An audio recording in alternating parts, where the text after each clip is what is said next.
Hi, we're Auction Conservation, and this is the Shoe Room Sessions.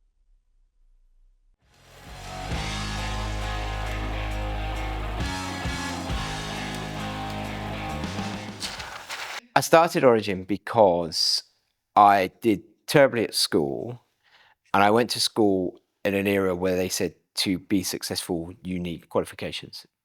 So I started Origin because I so happened to make a decent cup of coffee. There was a bit of a backstory. My parents had a coffee franchise. My father was a mechanic, but he also had a coffee franchise. But I started it because of that. And when I started Origin, people used to say to me, "What's your exit strategy?" And I'd be like, "No. I'm doing this to give myself a job because actually, if I don't employ myself, like I say, I got one GCSE in geography, grade C, which was handy for knowing where the coffee farms were. But that was the point. You know, you went to school and it was hammered into you to be successful, you need qualifications. And I'd left school with a GCSE in geography. And so I think I didn't ever think it would get to this far because I was always asked that question, what's your exit strategy? I was like, no, I haven't got an exit strategy. I'm going to be in this business forever because it will be the only business that will employ me, because if I don't employ myself, nobody else is going to employ me. And I guess over the last 20 years, it's just grown and grown and grown. And then, you know, you reach that point where you sit here 22 years later or whatever it is, and you've got, you know, all of this infrastructure around you. But I think I was also really, really aware that I didn't want Origin to grow old with me, because I thought that actually, if you think about traditional businesses, they probably when they start, they're probably really relevant and really unique. I can't remember what the quote was. If you've got an idea and everybody tells you it's a good idea, then probably somebody's done it. Or if you've got an idea and everybody tells you it's a terrible idea, it's probably a brilliant idea because nobody's done it before. And I think about that in business. Like every business started out as an idea which was really relevant, and then they just grow old, don't they? And I think for me, specialty coffee certainly is a very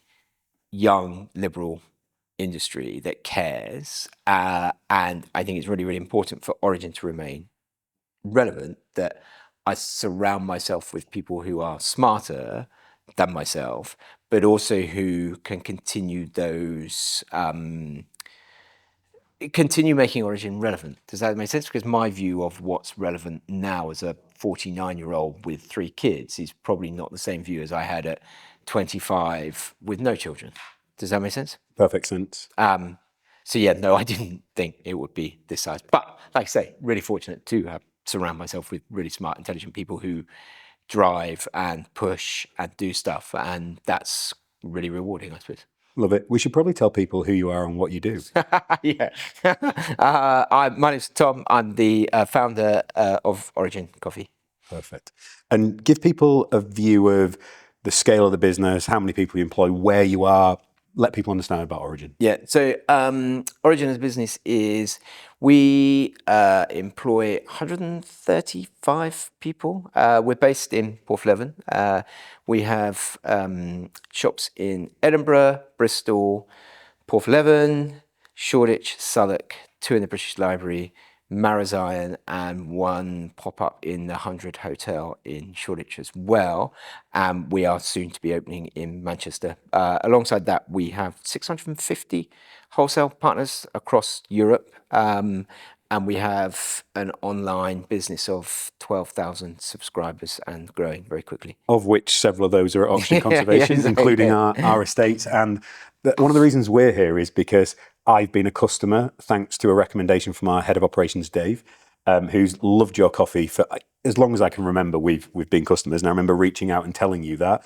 We got talking, and you were kind enough to invite us down to your next chapter, which is where we are today. Yeah, the next chapter, which is where we are today, which is the Cold Brew Brewery, which is based in Carmen Ellis, which is it's actually really, really close. Carmen Ellis is, as you guys will have probably found, really difficult to find and feels like it's in the middle of nowhere, but actually is central to everywhere. So Carmen Ellis is not far from Porthleven, but also not far from where I grew up. So yeah, it's a very rural area. And actually, I'm led to believe this site used to be a coal yard. So really good diversification from the people who built the business. Love it. So I want to go back to when you started the business.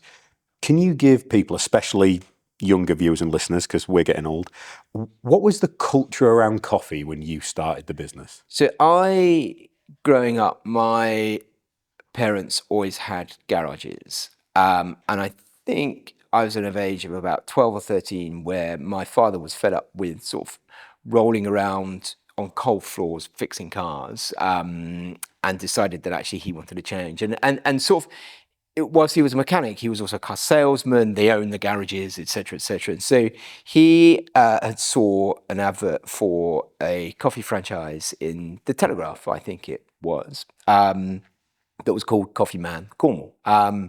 And growing up, sort of, I suppose, growing up and around garages, this was quite an extreme change. But my father was very much, he wanted that change. So he bought the franchise, which meant that he had the rights to sell Coffee Man coffee in Cornwall, which was essentially filter coffee, pre-ground to restaurants, offices, etc., etc. So I guess during that time, my memories of that were they ran that from home. I don't know, a lorry would arrive every 2 weeks that I suppose, like any 13 or 14-year-old child, you'd be like, I don't want to help taking the boxes out of the lorry to stack them in the corner or whatever. And I suppose that was my early sort of thought around coffee. And then I guess, as I said before, when I left school, I did terribly at school, and I had one GCSE in geography. But being in a rural area, I knew, and living at home, I knew my key to, I guess, adventure exploring and also going to the pub was a driving license. And so it was almost that my interest in coffee, or it wasn't even an interest in coffee, was sparked when I sort of looked out the window and saw the Coffee Man van and thought, actually, that's the key to my driving license. So on my 17th birthday, I started working for my parents, and my father and I delivered coffee, and he taught me to drive on the Coffee Man van. So I think I passed my driving test after 6 weeks, because we'd done so many miles together. And then I sort of said to my father, well, actually, I need a job. I'm going to be the delivery driver now for you, which they were really supportive of. And, I think from their side, they were probably a little bit, sort of not concerned, but a bit sort of worried that, like I say, I'd left school with one GCSE and didn't really have an idea of what to do. Looking back now, do you know why school didn't work for you? I think it's really interesting with school, and I don't think there's any specific reason, but it always used to. I was obsessive about football growing up. So what I couldn't really understand was if I studied football, I could tell you every goal scorer of every FA Cup final going back sort of 20 years, the score, the scorers, the teams, etc. Yeah, if you sat in a room and you told me the history of William the Conqueror, I just would completely zone out, because I guess I wasn't interested in it. And I think a lot of the success of Origin has been that I found an industry that actually I really, really loved and enjoyed it, and I was excited to be a part of, but also I loved every single element of that job. So I think if you love something and you enjoy doing something, the chances of being successful, whether that's study or whether that's work or career, I think are probably a lot higher than actually doing something that you don't enjoy. And how is that translated into how you've approached parenting with your kids? How old are your kids now? 15, 12 and 9. And how do you talk to them about school and Completely opposite. And very relevant, because obviously we're coming into a GCSE year. I think when the kids first went to school, my views were, as long as you enjoy it, as long as you have a good friend set and you can make conversation, you'll be absolutely fine. I guess now times changed? Probably not. But I think that actually, for me, if I want them to get good qualifications, because I don't want them, I always feel I was really, really lucky. Does that make sense? To fall into where I did. And many people left school with the same qualifications as I did and weren't so lucky. And so I always feel I feel qualifications are important. I think as long as they try, if they don't get the qualifications they need, then that's absolutely fine. I think it's really interesting as a parent. So I have the exact opposite experience to you, right? So first class degree, PhD, was there a decade. My kids are 9 and 6. I don't know what I'm going to tell them about school because there's a good chance my youngest wants to be a vet because he's animal obsessed. But often people who are animal obsessed realize that as a vet, you end up just having to do the nasty stuff, so you change your mind anyway. If he wants to be a vet, then yes, that makes sense in terms of that route. But outside of that, I'm not sure I'd advise anyone to do a PhD now, and especially because you're going to fall out of university with almost £100,000 worth of debt for some people now, and be the same as everybody else. Yeah. So I think I would probably, and my wife's got a first in maths, so we're very academic, traditional route in that way.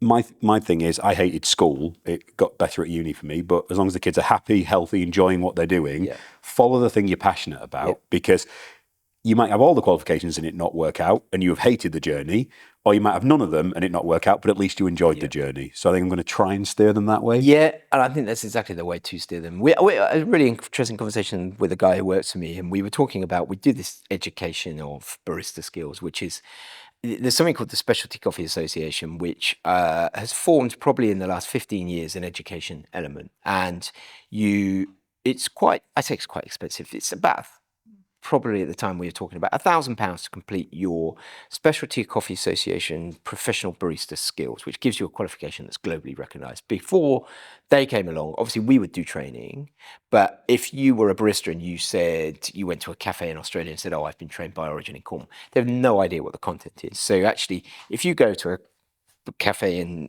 Melbourne and say, I've got my SCA professional barista skills, they know your ability, but also your chance of earning more money is more. So we were having this discussion because always when I started Origin, the coffee culture of espresso, specialty coffee wasn't really there. And so I always taught that into wholesale. Was there even a high street coffee chain at that point? No, Costa, I think, probably had 20 sites owned by the Italian brothers. Starbucks, I think, hadn't come in. I think when I left to go to Australia before I started Origin, Starbucks, that I can't really, I think they were called this, there was a business called the Seattle Coffee Company, which Starbucks bought, which was their entry. So they were still going. But we were talking about this education piece, and sort of, I said to Jesse, I feel like it's an awful lot of money, £1,000 for people to pay for this education. He said, well, if you think about it in this way, I think he said, I've got a degree, or I can't remember how the conversation, he said, I could have, or I have a degree. And again, because when we're employed, we don't ever particularly ask unless it's a finance role or maybe a marketing role. He said, I could have gone to university, I could be £50,000 in debt, and actually the job that I wanted is still this job. So he said, actually, I could have bypassed that, spent £1,000 on my barista skills, and you still would have given me the job, because you didn't ask me about a degree. You employed me because we'd met where he'd worked in a cafe, we'd had good conversation, he was a really good barista, and I just thought, actually employ the personality and we can teach the rest in terms of wholesale sales. And Jesse's had an incredible career with us. He's been the wholesale manager for Cornwall, Devon. He then went to work for Father Coffee in South Africa, came back to work for La Mazzocca in the UK. He's come back to work for us now. He started his own restaurant that he then stopped. And so, yeah, he's, and like he said, that he's done that, or he could have done that without, he would have had the same opportunity whether he had the burden of debt or not. But that's very specific, I suppose, to his role. And I'm a great believer, like you say, if you want to be an airline pilot, a vet, a doctor, then yes, that route is really, really important. But I'm less inclined to force my children to go to university for the sake of it. One of our new estate managers was a commercial airline pilot for 12 years. Yeah. And left because he hated what he was doing to the planet, and he now runs an estate for us in Scotland. Yeah, it's amazing. So it's funny, isn't it? So let's put young Tom back in. You're 17. You're driving the delivery van. I did that, and I did that for 2 years, and it was really, really helpful. A lot of miles. A lot of miles. Lot of I hours. was delivering around Cornwall, and like got to learn to interact with people, because obviously delivering coffee, who my father has sold them the coffee, so you get to learn to interact with people, which is a really, really important factor. You learn, my parents were really good. They taught me basic accounting around those bits and pieces.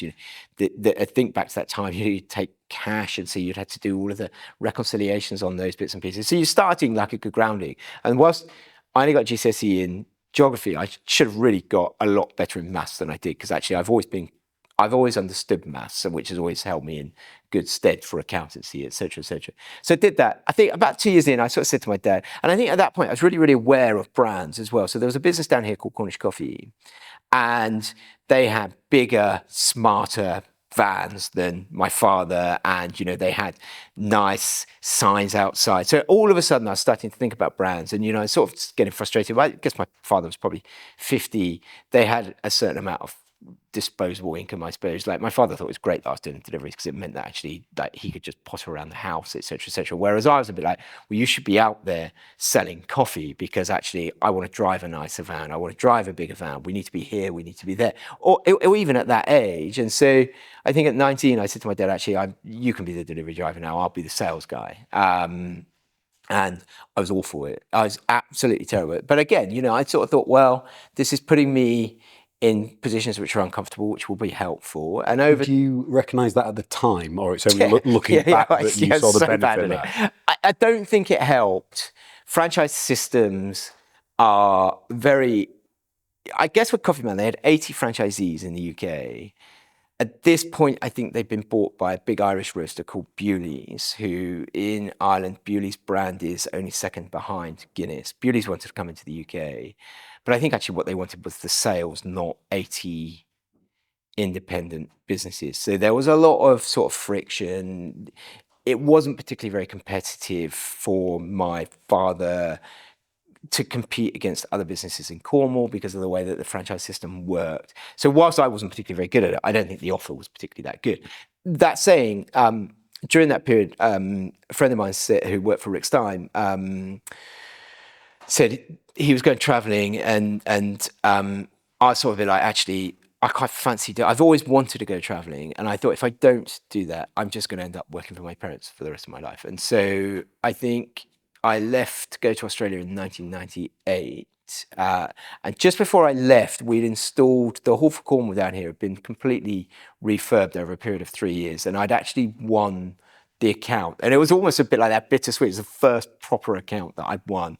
And it was the first espresso machine that we had installed into Cornwall as Coffee Man, or Bewley's Coffee Man, or whatever it was called at the time. And that was a real success for me, but I had no idea how to make espresso. I had no idea to steam. I didn't even know what a cappuccino was. And I think at the time, Lavazza was starting to slowly appear, but it was very, very basic. So yeah, so I decided I was going to go traveling. So went traveling, and the irony was when we turned up in Brisbane, and I hadn't really paid a lot of attention. It was pre-internet, so a Lonely Planet. Went to Fiji. That was really cool. Turned up in Brisbane, and Cole said, there's some guys I used to work with from Steins who've got a house, they've got a couple of spare rooms, like we can stay there until we work out what to do. So I arrived in Brisbane,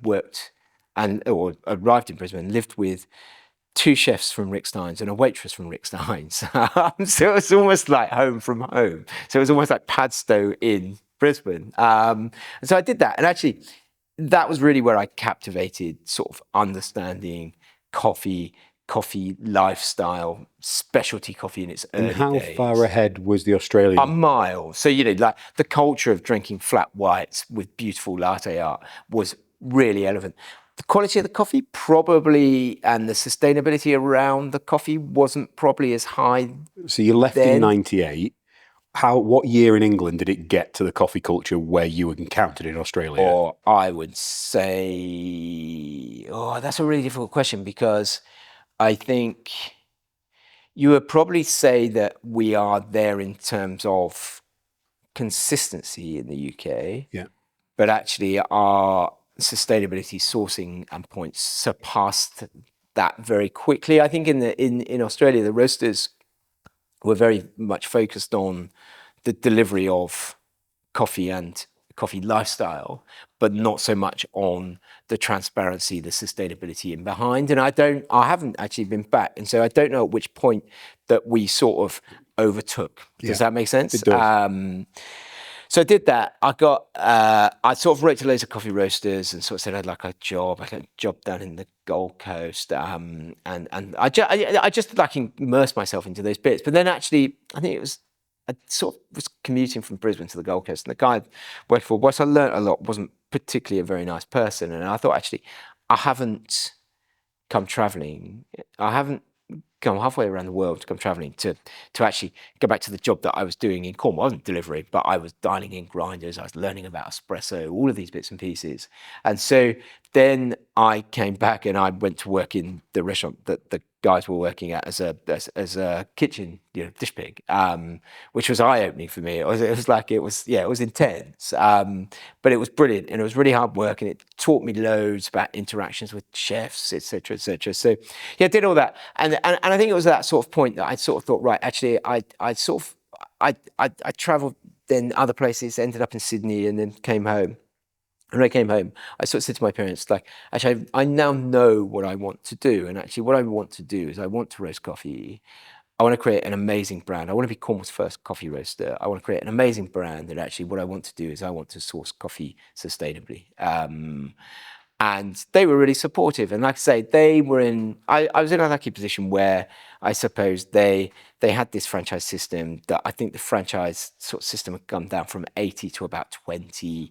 Bewley's were just taking them back. My parents didn't really need sort of that part around it. So they sort of said, great, set it all up for a small share. You can take some of our better customers that will pay you cash on delivery to set it all up, and that's essentially how I started it. And I started that. Obviously, I worked for them for probably about 3 years during that process to save the money. And I think when I finally got to the point where I wanted to start Origin, I'd saved £2,000, and I gave it all to Absolute Design for a logo. So I found a roastery in Peterborough who would make my coffee. So at that time, direct trade wasn't really a thing. So I decided that my coffee blends or my espresso blends would be organic, so soil station certified, fair trade. And then we became the first, one of the first companies in the UK to bring the Rainforest Alliance certification into the UK. And we did that through the Eden Project. And so I sort of had this logo on a piece of paper, and then I didn't have any volume of coffee, so I had a silver bag. But I guess I was armed with a really cool logo, lots of enthusiasm. But my biggest thing was I knew how to make coffee. And I think that was the biggest thing. And I always think back when I look at that point there, where I met a lot of people that I still work with now, and Watergate Bay Hotel would be a prime example of that. And I learnt my lesson of being a terrible salesman with my father's business, and I really just changed my sort of approach in, rather than saying to people, can I sell you coffee? I would just say, can I come and make you a coffee? And actually, I had a grinder at that point because I identified that actually people's grinders were in awful conditions. The machines, like none of them were dialed in. They didn't want you to do. So I turned up at Watergate Bay, took my grinder. That creates intrigue. Show them my logo.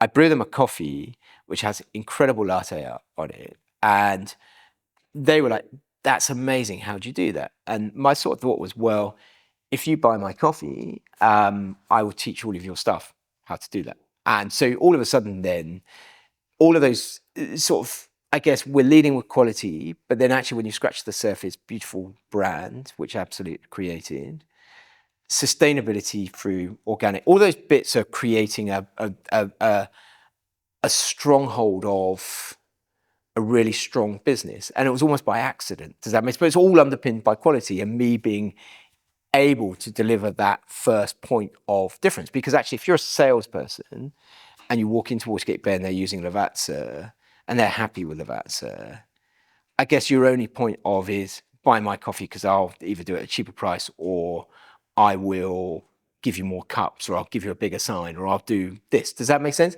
Whereas actually mine was my I suppose, angle, pitch or accident was I was just really good at making coffee and brewing latte art, which at the time nobody could do. And so it just became really easy in that sense. I think really easy. It became really easy to convince people to buy into my enthusiasm. Does that make sense? Tom, it's magic. So you opened by saying you felt woefully underqualified to run the business. I think you're the only person that was qualified to run that business. You're the only person that could have brought each of those different aspects together at the time when you did. Yeah. Like without your love and appreciation of brand, without your experience around coffee, without your existing network and difficulties, challenges, of failures of trying to sell and adapting to an approach that you stopped selling, you started inviting people in and letting them experience it rather than trying to sell. Amazing. Right. So much to dive into. Which are the brands that influence you to make you even understand what brand was? Because in the late 90s, people weren't talking about brand as a thing. No, but I think I was always growing up, probably the only one in our family who was brand aware. Does that make sense? And I say that in a sense of, I grew up in a really privileged home, over the sense that we weren't rich, we never wanted for anything. We lived in a beautiful home in the middle of the country in Cornwall, and it never ever wanted for anything other than, I always wanted really expensive trainers that my parents would never buy me. And which was the brands that you thought were cool? I like Nike, Reebok, all of those, and you just I always remember it. It's really, really interesting that, I guess, and I don't understand the psychology of it all, but you would see people without as much wealth, kids, it's almost like they compensate by buying them the most expensive trainers. Whereas my parents were wealthy, but my parents would always say, no, it's £20. And if it's Marks and Spencer's, it's Marks and Spencer's. If you can find a pair of trainers for £20 in a sports shop that's Nike, down to you. But that was always that. So I was always aware of brands and always wanted brands, whereas I think my parents and certainly my sister weren't interested in brands at all. And so I think that always, I guess, if you think back to those early days of selling coffee, the Coffee Man logo was, I guess, a Mexican caricature of a guy sort of with a big hat and a coffee cup and a massive moustache. And it was, and I guess that's always a difficult sell. So I think probably, and the fact that it was a franchise, so the coffee was always more expensive than the other local coffee companies.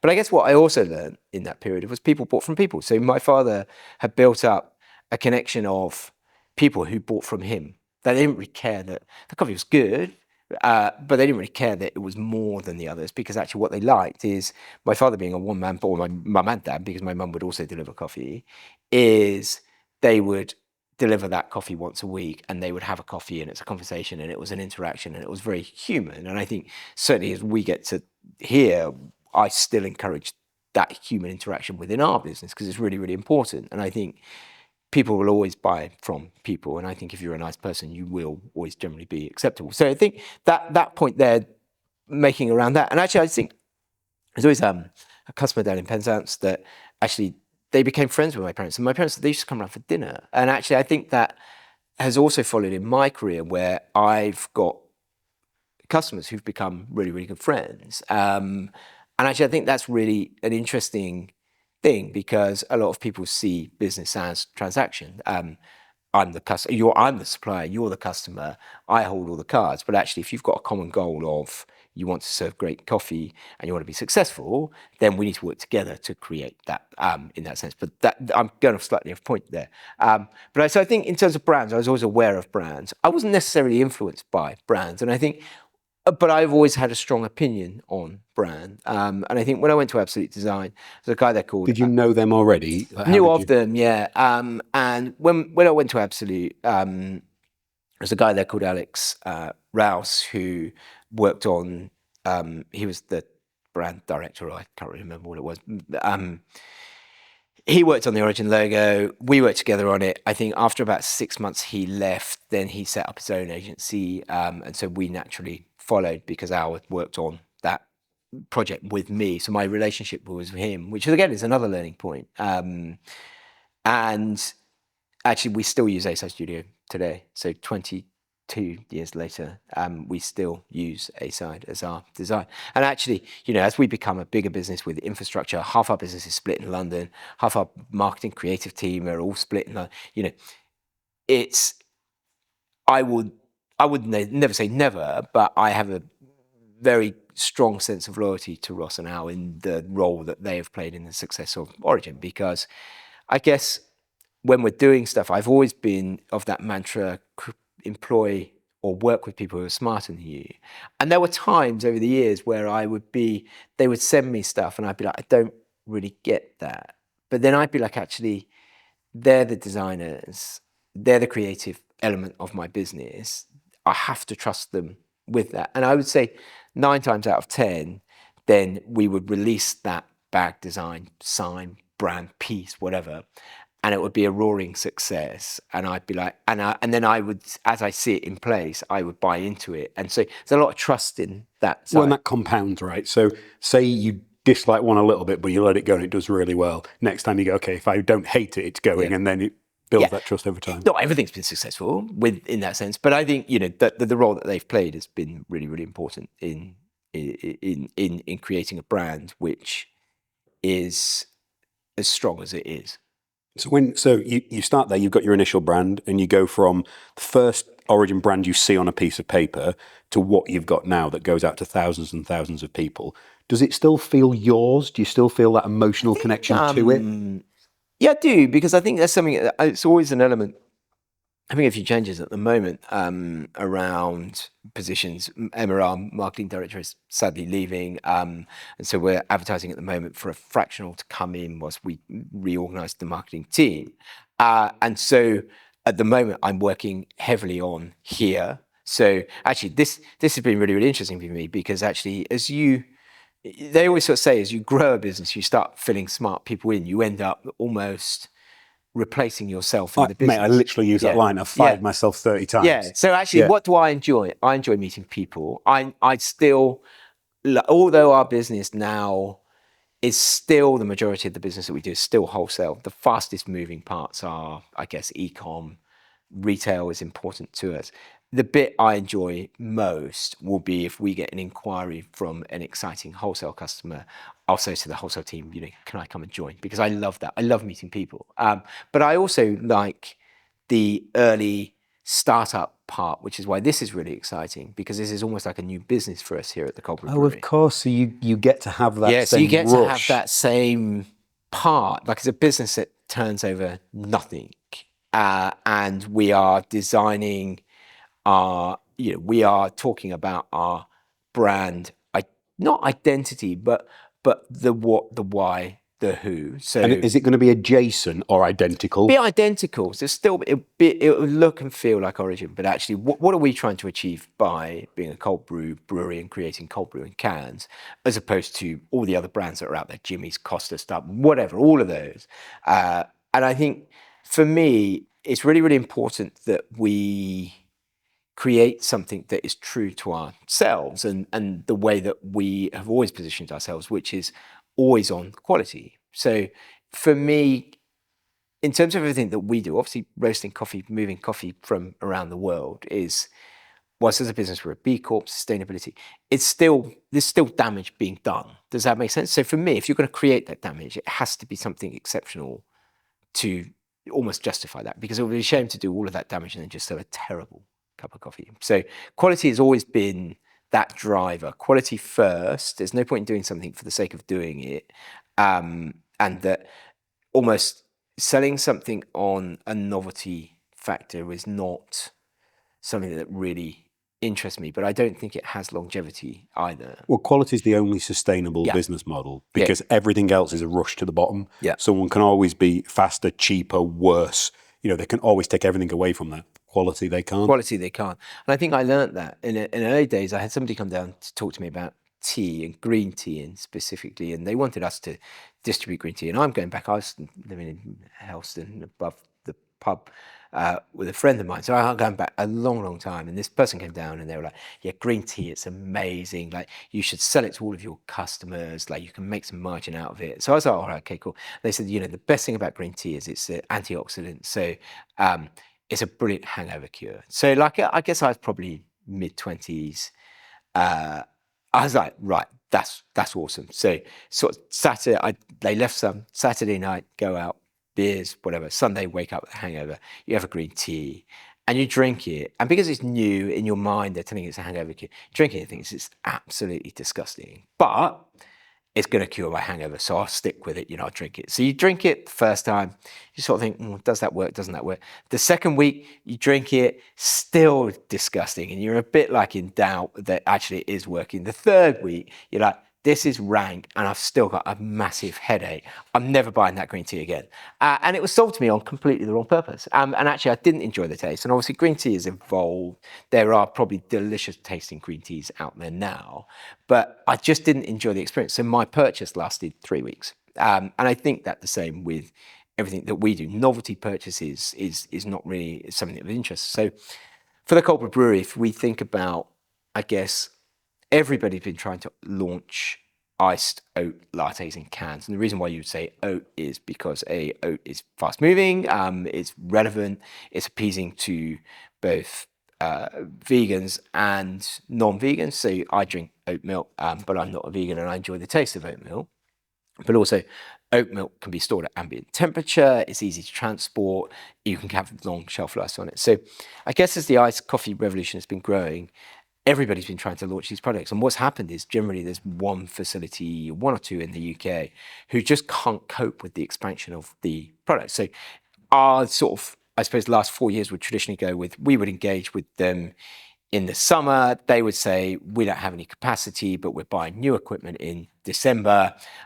Reach out in Jan, we'll do some runs, we'll have you a product for next year. And we would always be like, that's amazing. Come January, when we reach out to them, they say, yeah, new tanks are in, but the market's grown so much, we've reached out in capacity. So come back in 12 months and we'll do the same thing. So that sort of period went on for a long period. And then in the end, sort of, I guess we got to the point where we were getting really frustrated with that, where actually the Regional Development Fund had some funding available and we thought we would bring that in-house. And so... Had you worked with them previously? No, we hadn't. No, we hadn't. Well, we had on other bits and pieces, but I guess that was under Objective 1, under the EU. Now this was a different fund, a new fund. And so I guess my thought was actually, if we're going to do this, let's do it in-house because we can't find a route to market and we think the route to market is huge. So we do it all in-house. So obviously we've bought the equipment, we've done all those bits and pieces, and now the point is, okay, so what if we just launch a can of cold brew, what does that actually mean and what have we done with that? So we're now figuring out, okay, so we are going to be the only specialty coffee roaster in the UK who actually produces this themselves. So there is that element of quality control that nobody else has. So we've got John and James, ex-brewers with Verdant, incredible, one of the most admired breweries in the UK, heading this project up. So already we know the product is going to be And had you got amazing. existing relationships with those guys already? No, well, James came to work for us as head of ops, and then we advertised and John applied. So James came across from Verdant as head of ops, and then this sort of came on, and then we advertised the job role and John joined from there. So we know that actually, if we're a specialty coffee roaster and we care about taste, so if we create a product that is made by us, we're going to have all that infrastructure. Frida, who's our director of coffee, Frida is one of the leading people in world coffee, 3 times UK Cup Tasters champion, came 4th in the world 2 years ago. 2 years ago? I can't remember what that was. Was that pre-COVID or after COVID? So you've got this incredible person sourcing our coffee. You've got the most incredible team of roasters in the roastery in Cornwall roasting the coffee, and then we've got the brewers who are brewing the coffee. That our positioning is, as our positioning as a brand within beans is exactly the same. We're not interested in putting a can of cold iced oat latte into Tesco's at £1. What we really want to do is we want to create a drink which is identical to our stores, which we charge £4 for an iced drink. So we need it to replicate that so we can get that price point within it. And I think that is our goal. So why is it good? Frida sourcing the coffee, James brewing the coffee. We've invested in the equipment, so we're controlling QC points at every single point. We've invested in a roller grinder, which there's not particularly very many roller grinders in the UK, which is a huge investment, nearly £100,000.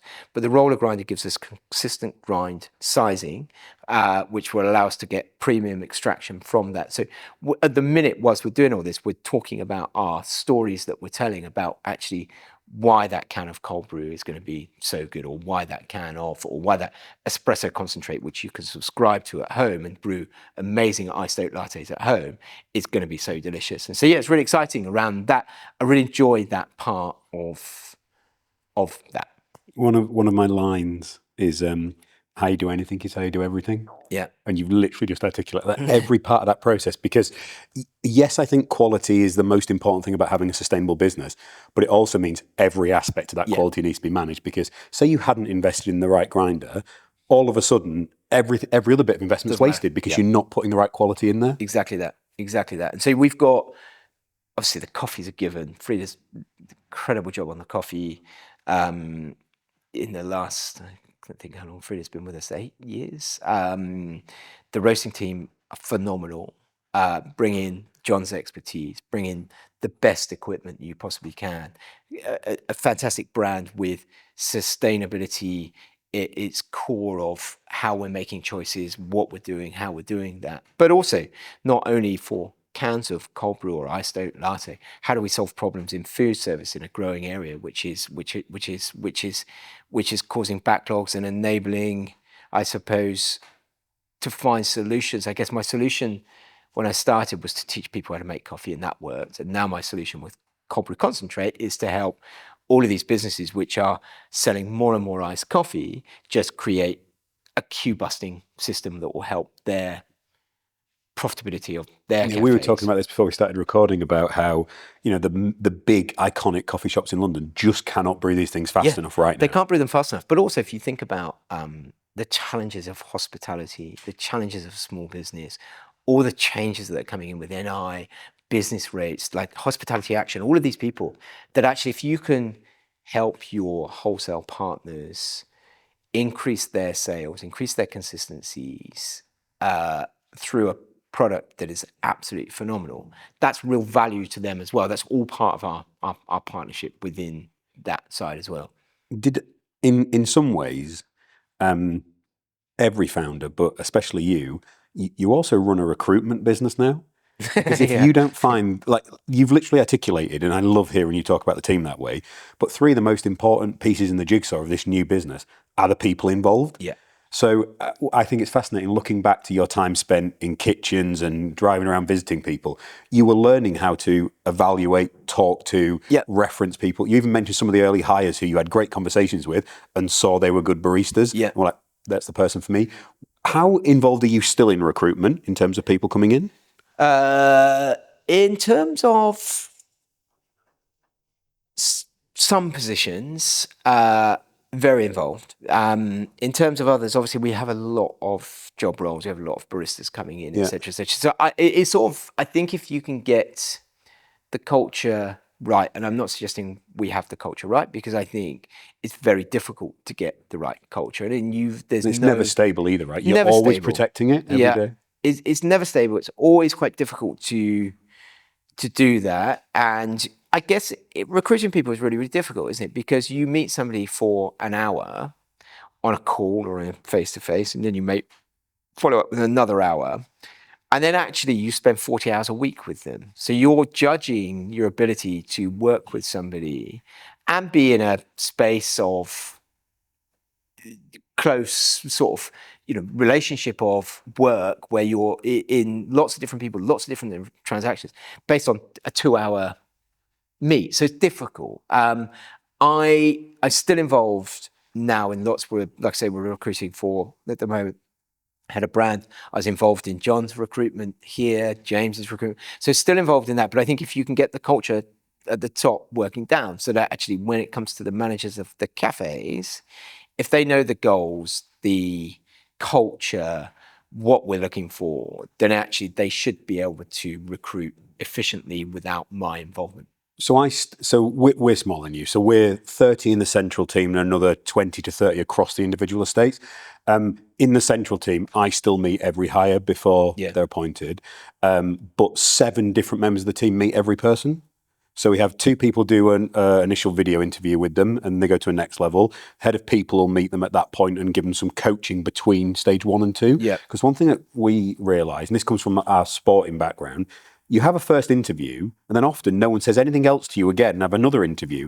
Well, if we've spotted something that we've got a question on that we're not sure Yeah. about, or we could say, you didn't really answer the question because of this, why would we let them make the same mistake again without correcting it? Like in football, they take you off at half time and go, you need to stay wider or come narrower or whatever it is. So we give some coaching between stage 1 and 2, 3-person panel interview, and then I'll meet them at the end. And on that basis, they've met 7 members of the team, so they know the people they're going to be working with and have a view of whether they want to be in this culture or not. And we've had 7 people. So when they are onboarded, it's like they've been here ages already, because sometimes in old businesses I worked in, the boss would turn up and met someone down the pub and go, this guy works here now, here you go. And then you have to sell it to everyone. Whereas if 7 people have met them and you can build that excitement already, it just comes rushing in, which is awesome. Yeah, and I think, recruitment, Ellie's our director of people and culture, does an absolutely amazing job. It's so important. And it's so important, but it's also really, really difficult. Yeah.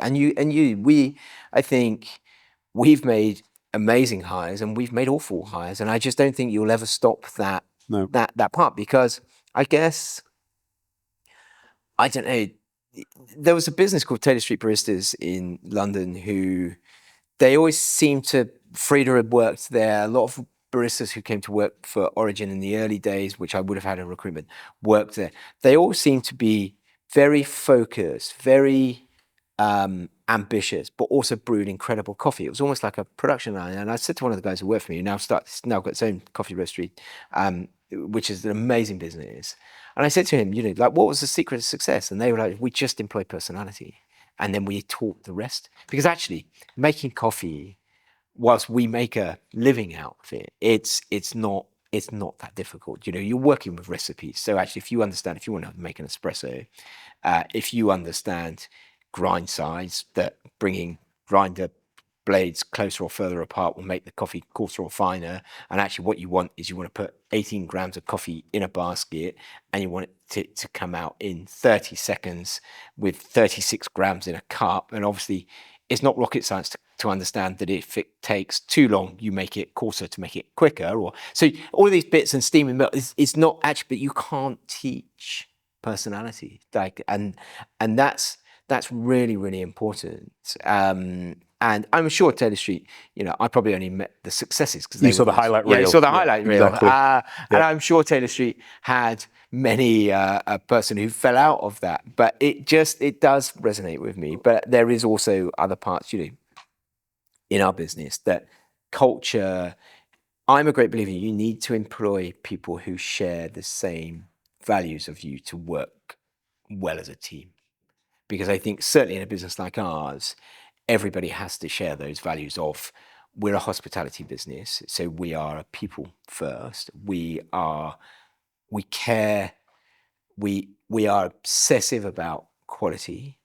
We are obsessive about experience. So we talk a lot about being Europe's leading specialty coffee roaster, and what does that mean? Or what does that mean to be? If somebody said to you, what would you like Origin to be seen as? I'd say, what I'd like Origin to be recognised as is Origin as Europe's leading specialty coffee roaster. But what does that look like? Because you can win an award. We've won the Allegra Award twice as Europe's leading special coffee roaster. That's great, and that's the industry pick. But actually, what does that look like? That looks like at every single touch point that can't be beaten by a roaster in Europe. So whether that's walking into our cafe, the ambience, the design, the service, the greet, the music, the transaction, the quality of coffee, whether that's you're buying online from us, so whether you first fall onto our website, our adverts, our website, our service, our delivery, how we resolve problems and how we do that, that shouldn't be bettered by anybody.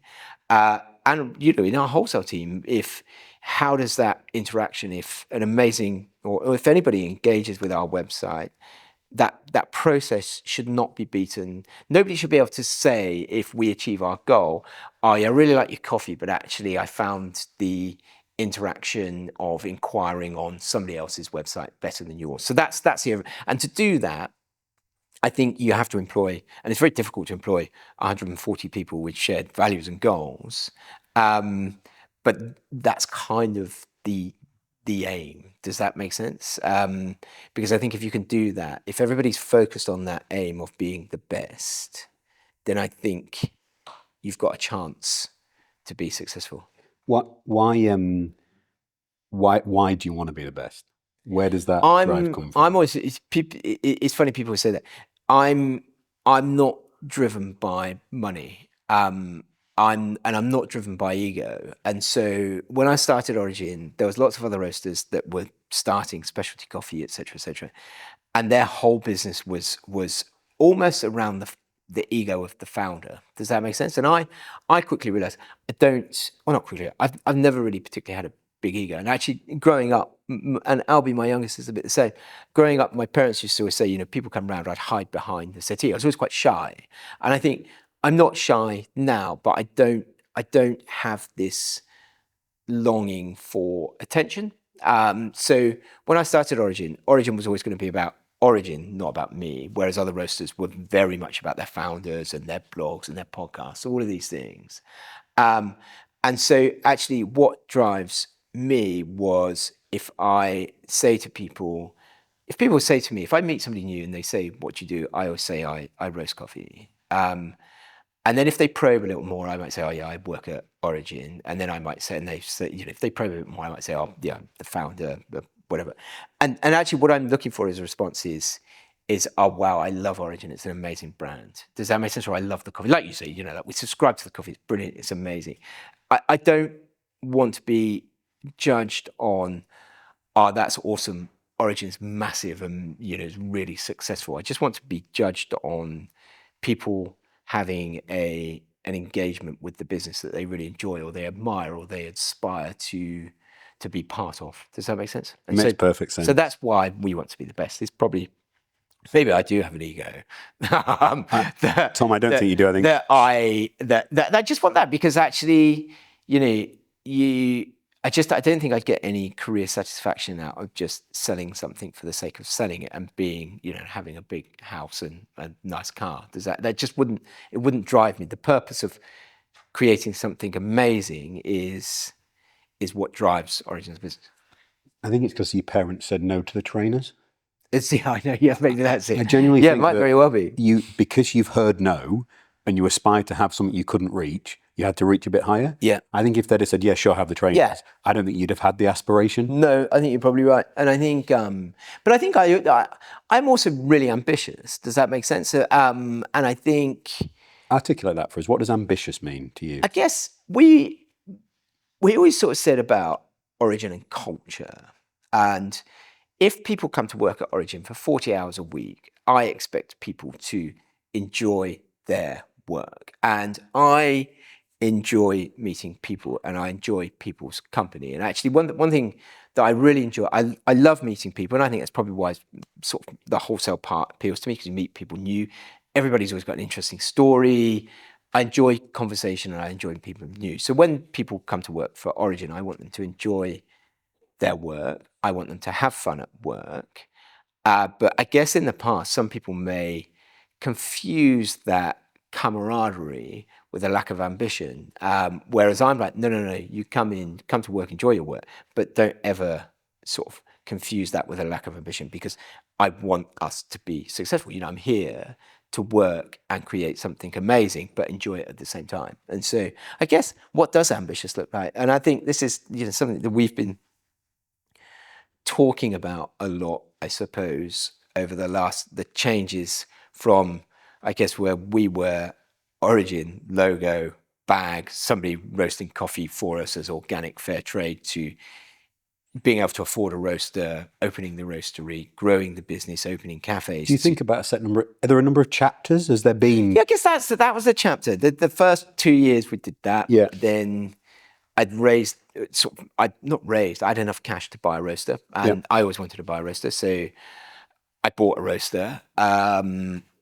I had somebody who worked for me who was an amazing barista trainer who wanted to learn to roast coffee, and I was a bit like, well, I need to understand it, but actually the business is not going to be successful if I'm stood at a coffee roaster all day. So they learned to roast coffee, understood the sourcing, etc., and I continued to run the business. So, but I also learned to roast coffee. So that was a chapter. And at the time, we created one line within what we were doing, which was, I guess, a line of roasted in Cornwall, but also changing the way that we roasted coffee, so very light roast as opposed to a darker roast, which we were having made for us by the contract roaster.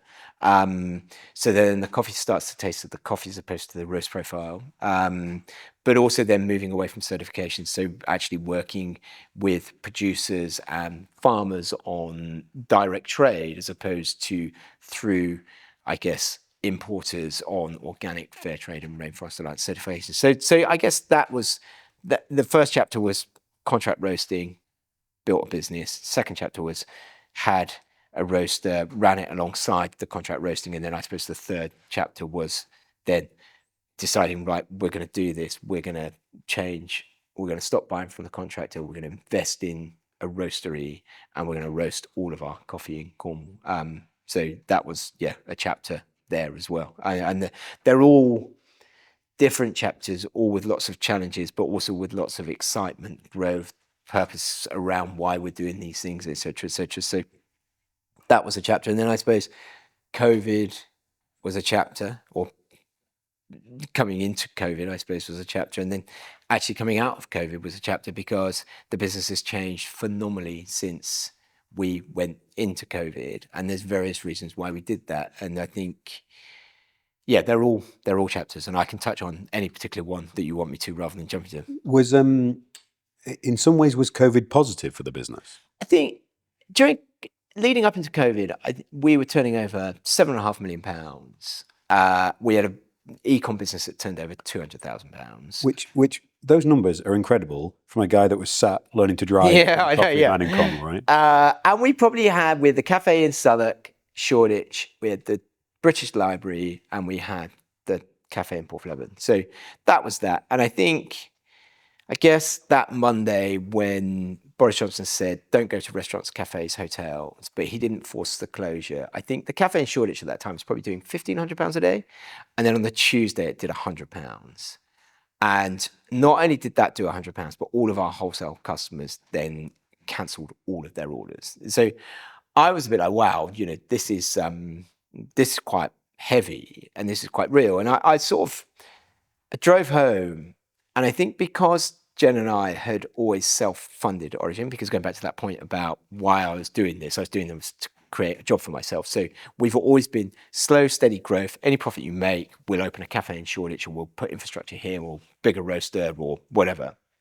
I drove home, and I was a bit like, wow, like Jen was like, everything all right? And Jen's not foolish. She knew what was happening, but I was also a bit like, well, I need to not play this down, but I don't want to cause sheer alarm everywhere, because I've just had a day of I think we decided at that point we would say to everybody, because there was no furlough or no support at that stage, we said to everybody, we're just going to cut your hours in half. So we had to go through all of that process.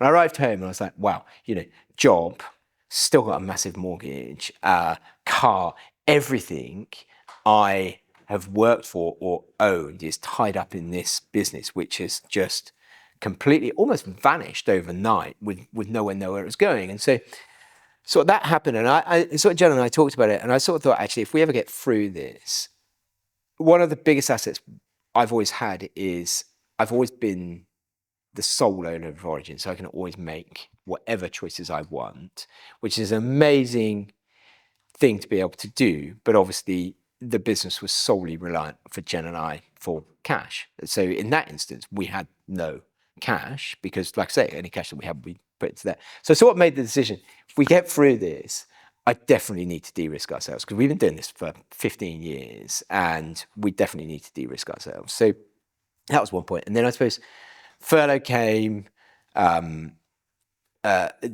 civil bounce back loans came, all that pressure eased off. Then all of a sudden, this sort of almost like cash started appearing in the bank that was almost like I was working from home, because I think at that time they were saying if you've got I can't remember if you've got a weak immune system, you shouldn't engage with people. And I suffer from ulcerative colitis, and so I worked from home, and it was almost like I couldn't see what was going on in the roastery other than the bank balance was sort of growing, and it was this e-com business that had just suddenly started evolving out of nowhere, and it evolved out of actually what we were noticing. It was evolving from all of the people who visit our shops in Shoreditch, Southwark, Port of Leven or been down here were all then buying coffee from us online. And it was incredible. It was almost like this thing that turned up. And so that was amazing. So that was a real positive. And I think the online business grew from almost £200,000 a year to £1 million overnight. It was almost, by the time actually,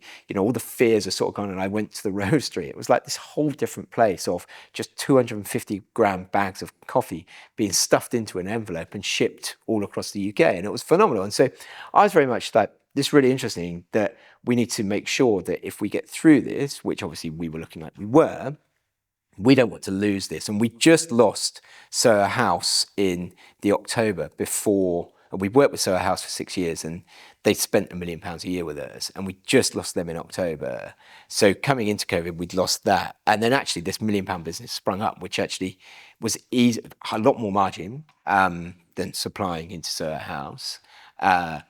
People were paying us up front as opposed to credit. We didn't have to train anybody to make coffee and we didn't have to fix any coffee machines. And it was like, we need to invest in this. So it was an opportunity for that. And so we did invest into that. But also it was ringing in my mind that thought of going back to that sort of moment of we need to de-risk ourselves. I was very much actually, going into COVID, I had a really easy life where I had a good income, I had a really nice business, and I could dip in and out of it as I wanted. But actually, I also thought that that won't last forever because actually, if I say to the team, who were amazing, this is enough for me now, they're all young and ambitious because I've employed young, ambitious people.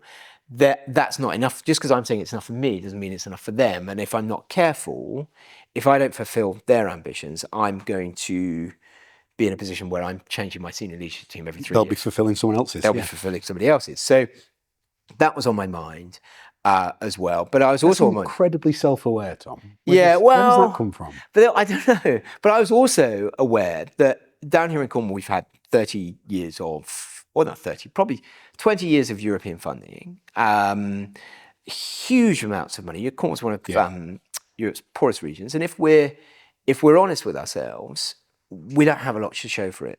We've got an amazing university, an amazing A30 now, but actually as a business our size for the last 4 years, we haven't been able to rent a building that's big enough for us because there's none out there. So we haven't done a particularly good job of spending that money. And so my thought was also, well, if we've not achieved anything with billions of pounds, what on earth is going to happen now? We don't have any money, because that's a real worry for somebody who's got children.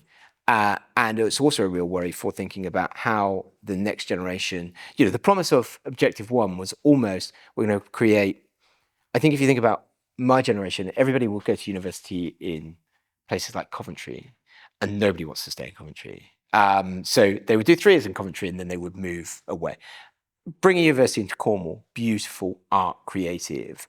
Actually, what you get is then students who want to stay in the county and who want jobs, prosperity, and also you've got historical, I suppose, local people who also have children who want jobs, etc., etc. And we really failed with Objective One to create that, because that was the promise: better paid jobs, better business, more infrastructure, etc., etc. So I was a bit like, well, if we spent all that money and we can't succeed, it's going to be down to businesses like Origin, like Finisterre, to create something amazing to give the next generation really good, well-paid jobs in Cornwall. And so, yeah, that was my thought around it. So we had this booming e-com business, which was brilliant. And so, yeah, well, I decided actually that I would sell shares in Origin for the first time, because I think my goal of being the best was still the same, but actually perhaps my goals were changing. I wanted to fulfill the careers of the team who were in the business, but I also,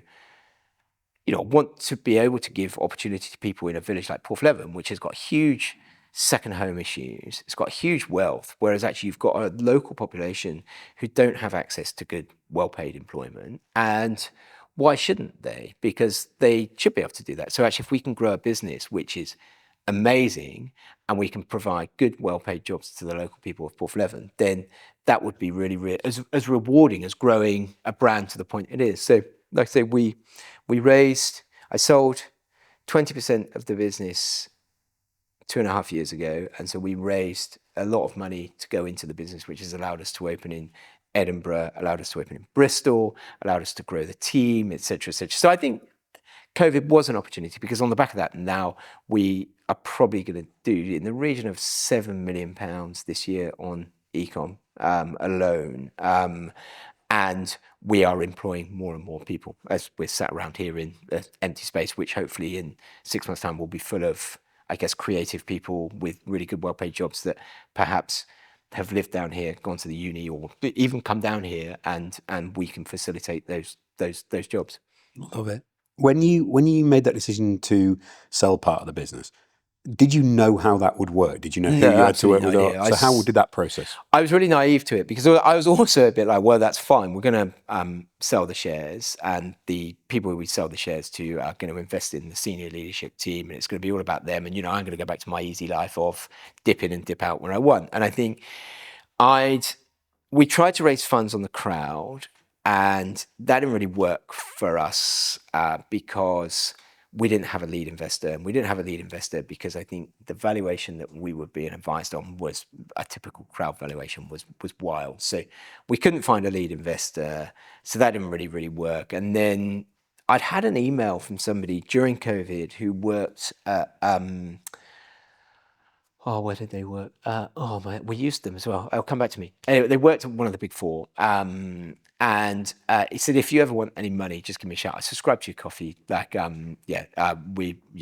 me a shout. So I got in touch with him, and he said, I'm really sorry. You're too small for us. It was KPMG. You're too small for us. But if I hear sort of anything going on.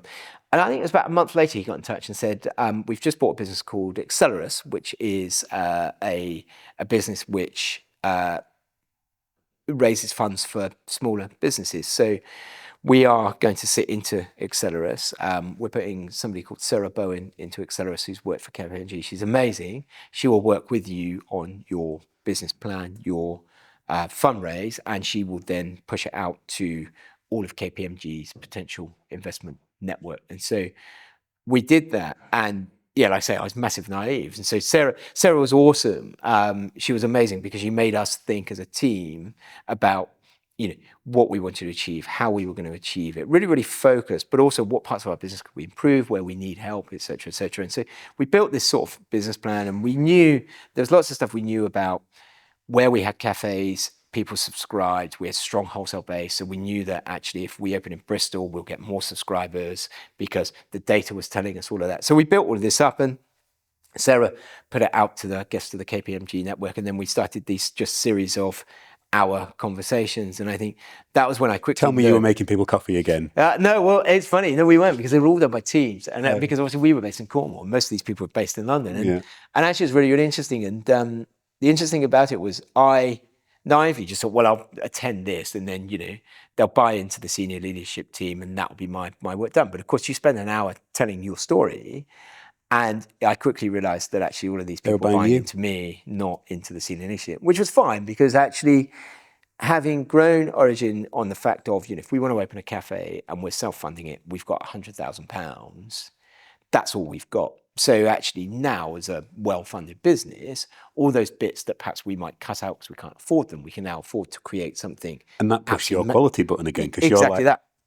And so, but also it sparks your interest a bit more, that actually you've no longer got to source something from somewhere which you didn't want to, because you can't afford the thing you did want. And so you create this. So we did all the rounds. We had loads of interests. And then we settled on Yo Valley. I was very much, it needs to be the right partner. So a partner that buys into the mission of, we are here for sustainable growth, not fast growth. So as a business, we've always made a profit, and we will always make a profit. So the idea wasn't to come in, take loads of money, open up 50 shops, trade at a loss for 2 years, and hopefully, sell on because your turnover's grown so much. So very much a focus on sustainability, ESG goals, Turnover, yes, obviously there are growth goals in there, but making sure that they were the right partners for that. So Yo Valley was one who I'm a huge fan of the Yo Valley business, the everything about them, all the interactions that we met were absolutely fantastic. So they invested us. And then there was another fund called Create Impact Ventures, which was a new fund, which was founded by Praful and Geeta, which is a mother and son team who they had made their money making IVF accessible to the poor. Is how I understand. It's probably a bit more complicated than that, but essentially they were an ethical investment fund, so they they invested into Origin as well.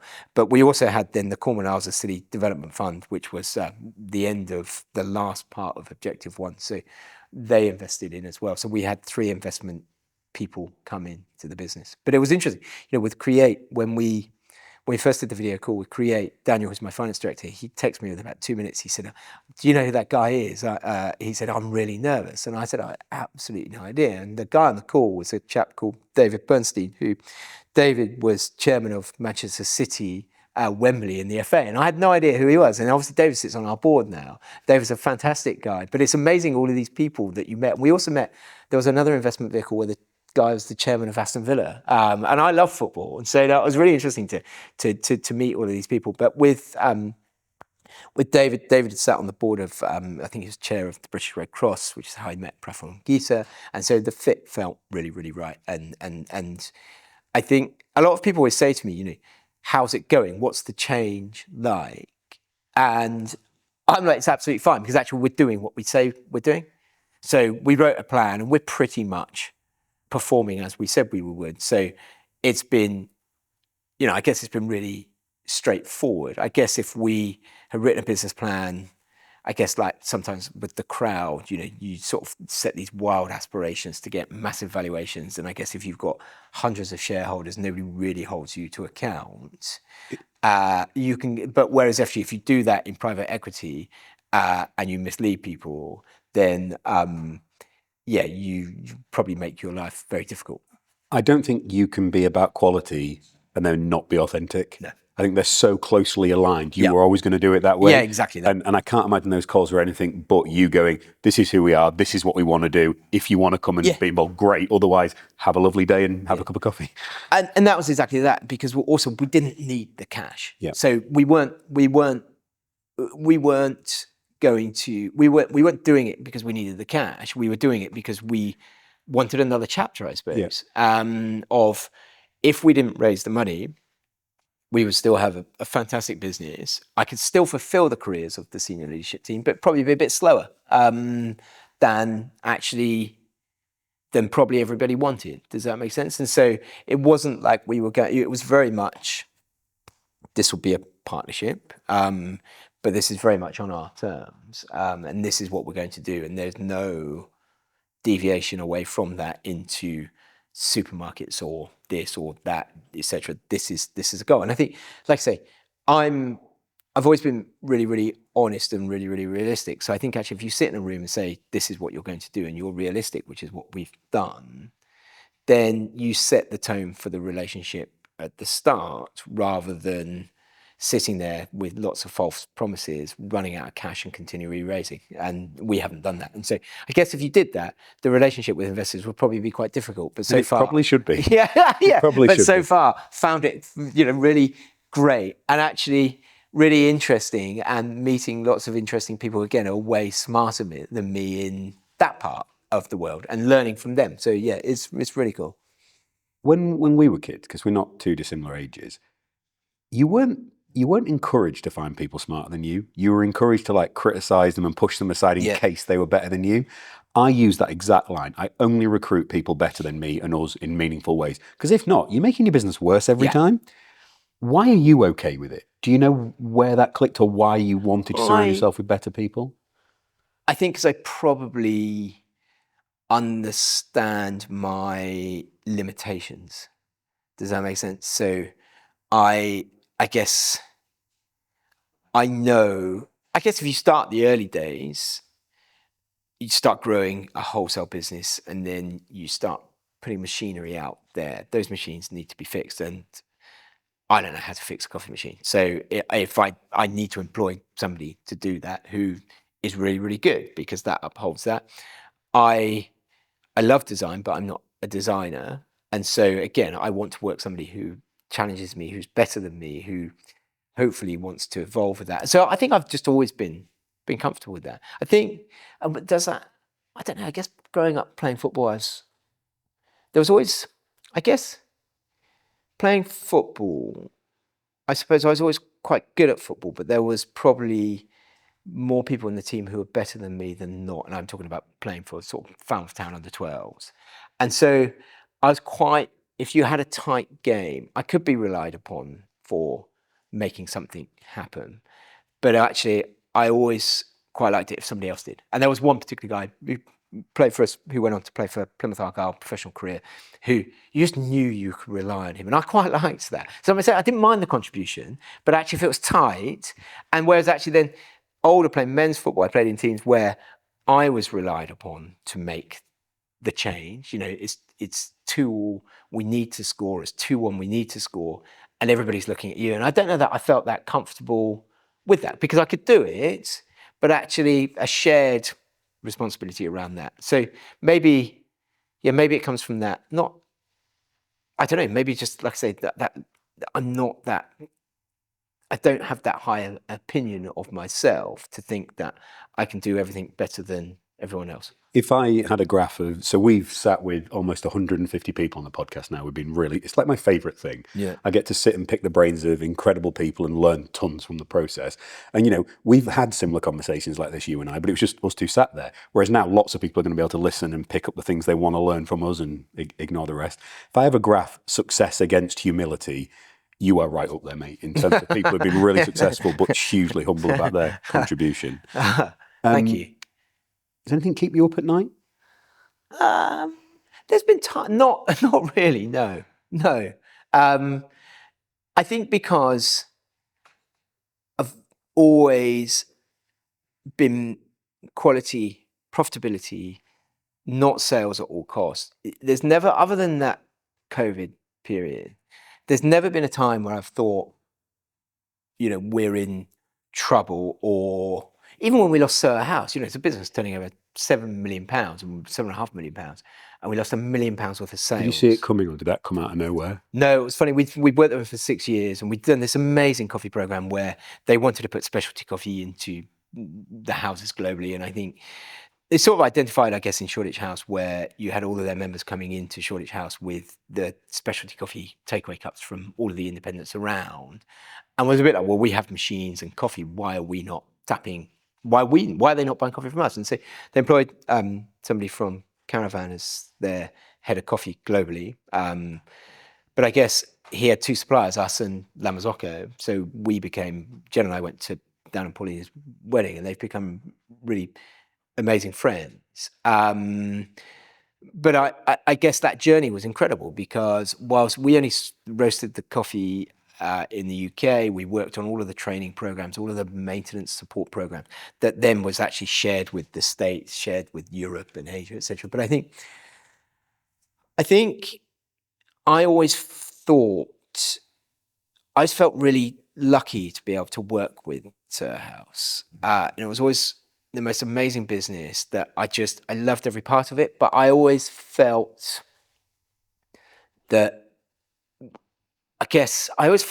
one day we would lose it. So it was always a question of we never had contracts in place, because I'm always a great believer, if you want to buy Origin, you should buy Origin because you want to buy Origin, not because the contract says you have to. So we never really had a contract in place. We did an incredible job, but they had some changes that were going on, et cetera, et cetera. And it sort of, I guess, I went there, Dan had moved on. They had change of ownership, right? Yeah, well, this is before that. firm. This was before that. I went there it was in October before COVID, and I went to see Tom Kerr, who was the global drinks director, who was also a friend that I got to know, et cetera, et cetera. And I went there, and I was a bit like, Tom had asked to see me, and I hadn't really thought anything of it. And then I sort of, before I went in, I thought they're either going to put us in across Europe, or they're going to kick us out. And I don't know why I thought that. And we sat in there and Tom was like, I'm so sorry, but we are going to change. The reason why we're changing is we're going to work with a global partner. We've got this sort of, I don't really know enough about it to sort of understand it, but it was about buying into the supply chain and then supporting those businesses as incubator businesses and growing them and stuff like that. So, I'd had a loose discussion with their guy about that probably about 3 months before, but I was Had they been potential? Oh no, because your investment round came after that relationship. Yeah, came after that. So I think my view of it, and like I say, and I don't know enough about it to sort of talk. My view was they would take a share. I was sort of, the conversation I had with the guy was they would take a share in our business, and in return you get global supply. And I was a bit like, well, in my mind, I didn't feel we could deliver. Having worked on the business for 6 years, I couldn't deliver that globally without so much infrastructure. And the UK is really easy because it's small. So you can have one roastery in the UK, and you can have satellite sites. And Soho House was all London-based, bar Babington and Farmhouse. And that was really easy to manage. But at the time, they probably had 4 sites in the States. So New York, LA, Chicago. And then you're a logistics firm as well at that point. Well, then you're like, but also the volume of 3 sites was never enough to invest in a roastery to do that. But also never enough I couldn't employ one person to deliver the training because the country's so vast. So in London, we had one person who just looked after them.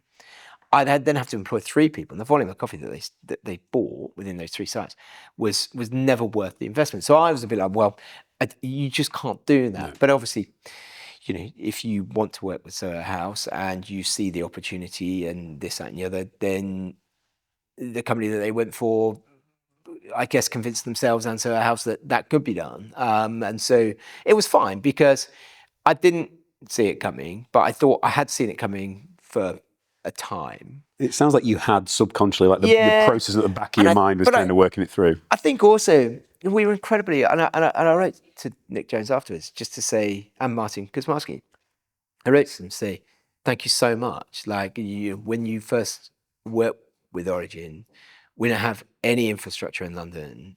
Over the 6 years, we now have a wholesale team, a technical team, a cafe in Shoreditch, a cafe in Southwark, and that's all down to your support. And thank you so much. And people don't do that, No, they don't. People don't say thank you anymore. No, because people could have been like, I could have been like, well, that's ridiculous. Why did you do that? Yeah. It's going to fail. You can't service the States from London, this, that, and the other. But actually, I'm also of a bit of the opinion that they gave me a platform through Daniel, who was massively supportive and played a huge role in Origin as it is. They took a chance on us, and on the back of it, we came out with a business that was absolutely fantastic. And yes, while we'd lost that, and that was annoying, it had also given us the opportunity to grow out of that. And so that was that. I talk about in our business that working at OC isn't for everyone. I want to run a special forces unit for conservation. I want to run a pace and a caliber that no one's done before. That's not for everyone. No. Absolutely fine. And it's probably not for everyone forever. Yeah. So I think we might not be a 20-year business. We'll take evolutions and change and things. We've gone from an idea to a £300 million business in 4 years. Yeah. That's mad, right? So you can't keep that level of growth sustainable. So I always say it's not for everyone. It's probably not for everyone forever. Yeah. But I'm so grateful for the people that have contributed during that journey. Exactly that. You've been incredibly generous with your time, and I've adored this conversation. I always finish on my favourite question. Yeah. What's the one question I haven't asked you wish I had? Oh. Yeah, absolutely no idea. We've covered lots of things. I don't know. Again, I don't like that. I guess the questions are the questions of what you want. I come into this wanting to chat to you, but not wanting to get anything from it. Does that make sense? So I think, likewise, I really enjoyed the conversation, but I didn't come into this thinking, I want you to ask me a question to mention this so that I can sell more of that, or this to make myself feel better about that. Does that make sense? So I don't think you've asked me anything that I would not expect you to ask. And there's nothing you've asked me that I thought I really wish you'd asked me that because, like I say, I've just really enjoyed the conversation. Oh, that's kind. Thank you. You don't do a lot of this stuff, right? As you said, the brand's front and center, not you. Yeah, I don't. How come you agreed to say yes? I think I would always do it. I really enjoy talking about Origin as a subject, and I think Penny and I discussed this on the phone earlier about, well, not earlier, last week, about sort of, did I want to know what you're going to talk about? And I was like, well, not really. I don't really want to plan, because actually you're going to talk about something that I probably should know I always about. say no to the questions. Yeah, I know. I'm terrible on script. Yeah. Like, I just ask me stuff. Yeah. It's way more interesting and authentic. And so I guess because you asked, I said yes. And that's probably why. And I think, I'd always do things if people ask me to do them. But I guess I don't ever volunteer. Does that make sense? Because You're incredibly humble. well, and those sorts, I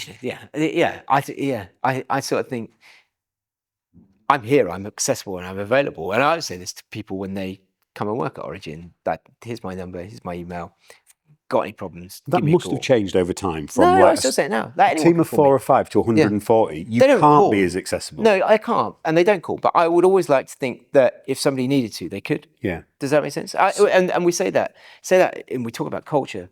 I'd like to create a culture where, and we should have a culture where we talk about shared values, where you should be able to go for a coffee or a beer with any member of staff in the team and have an easy conversation for half an hour. Now, we haven't got that exactly We right. call it the car test because our sites are all across the UK. Cornwall to the Cairngorms, Welsh coast to Norfolk. You are probably going to have a 4 or 5 hour car journey with somebody randomly in the so team. you need to need to be able to do it. converse in it, and you should be able to want to as well. So I guess, I don't ever sort of look for the opportunities. Does that make sense? But if anybody ever wants to speak to me, I would always speak to them. Tom, But you're right, you're my first podcast. Really? Yeah, I think so, yeah. Mate, thank you. There you go. Loved every minute. Thank you. Thanks for that.